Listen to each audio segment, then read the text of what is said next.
परिचय। अजय, आओ एक खेल खेलते हैं। कौन सा खेल विजय? तुम अपने मन में किसी भी संख्या के बारे में सोचो। इस खेल के अंत में मैं तुम्हें वह संख्या बता दूंगा। ठीक है। अब उस अंक के साथ 4 का गुणा करो। ठीक है, कर लिया। अब गुणनफल के साथ 5 जोड़ो। ठीक है, कर लिया। अब बताओ क्या परिणाम मिला? 65। अब मैं तुम्हें वह संख्या बताता हूं जो तुमने पहले सोची थी। क्या वह संख्या 15 है? वाह विजय, ये तुमने कैसे जाना? अजय, मैंने सरल समीकरण के उपयोग से ऐसा किया है।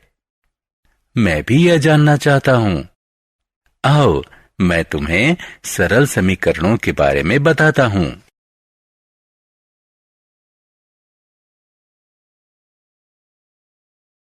उद्देश्य। इस पाठ के अंत में आप निम्न करने में सक्षम हो जाएंगे।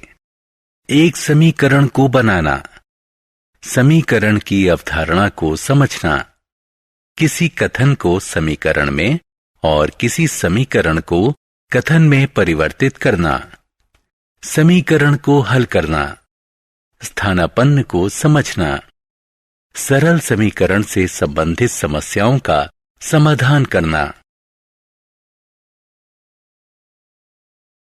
समीकरण बनाना। सबसे पहले मैं तुम्हें समीकरण बनाना बताऊंगा। आओ एक उदाहरण लेते हैं। मैं तुमसे एक संख्या के बारे में सोचने को कहूंगा। मैंने तुमसे एक संख्या के बारे में सोचने को कहा। मुझे उस संख्या का पता नहीं था। मेरे लिए यह कुछ भी 1, 2, 3, 11 या 100 हो सकती थी। मैं इस अज्ञात संख्या को एक अक्षर x से व्यक्त करता हूं। तुम x की जगह y या t या कोई भी दूसरा अक्षर ले सकते हो। मैंने तुम्हें संख्या को 4 से गुणा करने को कहा। गुणनफल 4x हुआ। फिर इसमें 5 जोड़ा जो कि 4x + 5 हुआ। आपको परिणाम 65 प्राप्त हुआ था, जिसका अर्थ है कि 4x + 5 बराबर है 65 के। अब x का मान जानने के लिए इसमें विभिन्न मान रखते हैं। यदि x बराबर 1 है तो हम उत्तर 9 प्राप्त करते हैं। यदि x बराबर 5 है तो हम उत्तर 25 प्राप्त करते हैं। इसी प्रकार यदि x बराबर 15 है तो हम उत्तर 65 प्राप्त करते हैं। यह बहुत आसान है। समीकरण 1। विजय, क्या तुम बता सकते हो कि समीकरण क्या होता है? समीकरण में सदैव समानता का एक चिन्ह होता है। समता के चिन्ह से पता चलता है बाईं ओर के व्यंजक का मान चिन्ह के दाईं ओर के व्यंजक के मान के बराबर है। यदि दाईं ओर बाईं ओर के व्यंजक का मान परस्पर बदल दिया जाए तो भी समीकरण समान रहता है। अब मैं तुम्हें एक कथन दूंगा। तुम्हें इसे समीकरण में बदलना होगा। क्या तुम तैयार हो? हाँ। 3 बार x और 11 का योग 32 है। 3 बार x हुआ 3x।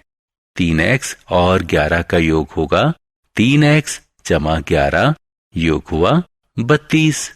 तो समीकरण 3x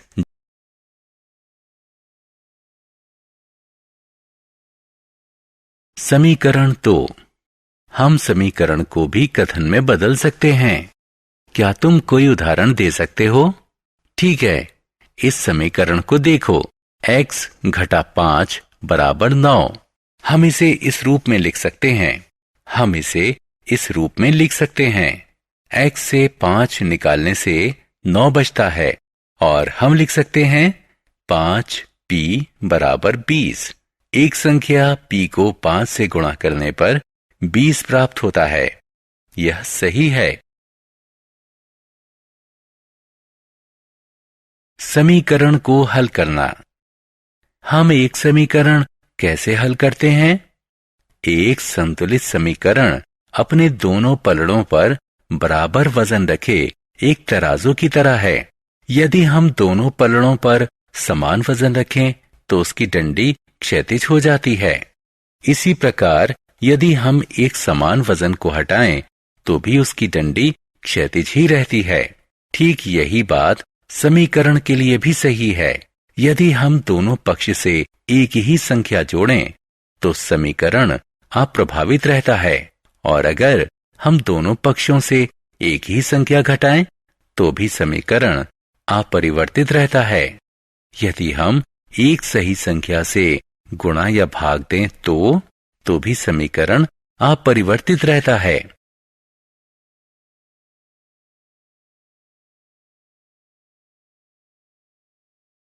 उदाहरण, आओ एक समीकरण लेते हैं।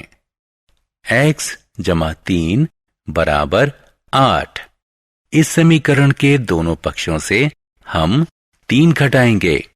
नया बायां पक्ष है x जमा 3 घटा 3 बराबर x, और नया दायां पक्ष है 8 घटा 3 बराबर 5।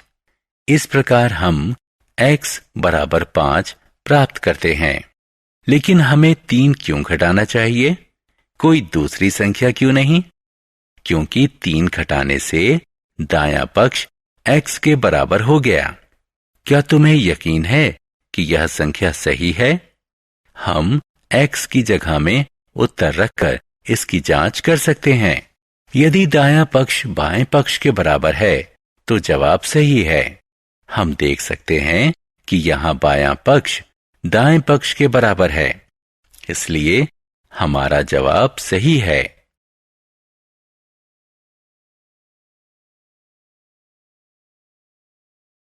पृष्ठ, फलक और शीर्ष।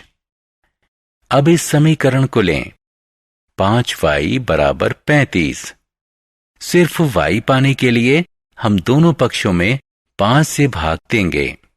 अतः बायां पक्ष y के बराबर है और दायां पक्ष 7 के बराबर है। अतः हमें उत्तर के रूप में 7 प्राप्त हुआ।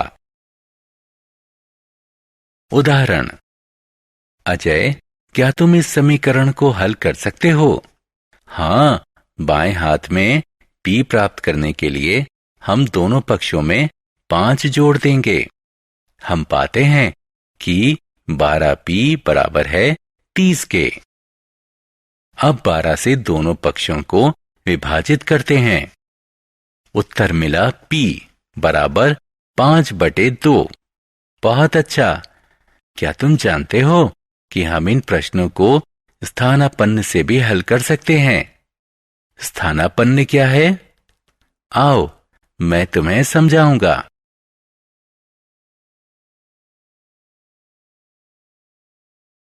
स्थानापन्न। स्थानापन्न का अर्थ है पक्ष बदलना। उदाहरण के लिए इस उदाहरण में हमने 5 का पक्ष बदल दिया है, और जब हम किसी संख्या का स्थानापन्न करते हैं तो धन ऋण में बदल जाता है और ऋण धन में बदल जाता है। और अब 12 को स्थानापन्न करके p 30/12 हो जाता है, जो कि बराबर है।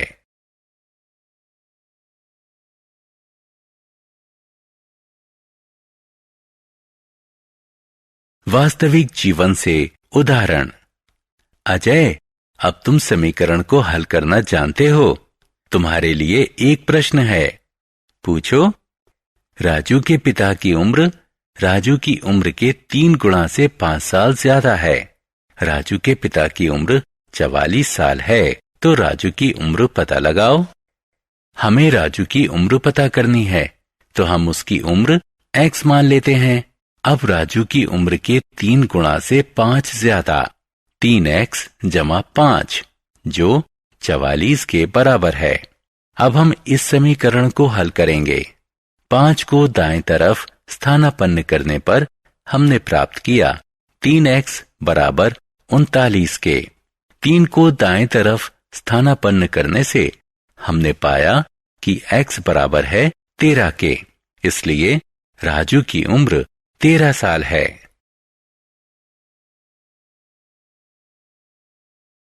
सारांश। आइए हमने जो कुछ सीखा है उसे संक्षेप में दोहराएं। एक समीकरण चर पर एक प्रतिबंध होता है। प्रतिबंध ये है कि दोनों व्यंजकों के मान बराबर होने चाहिए। यदि दाएं पक्ष के व्यंजक और बाएं पक्ष के व्यंजक को परस्पर बदल दिया जाए तो समीकरण समान ही रहता है।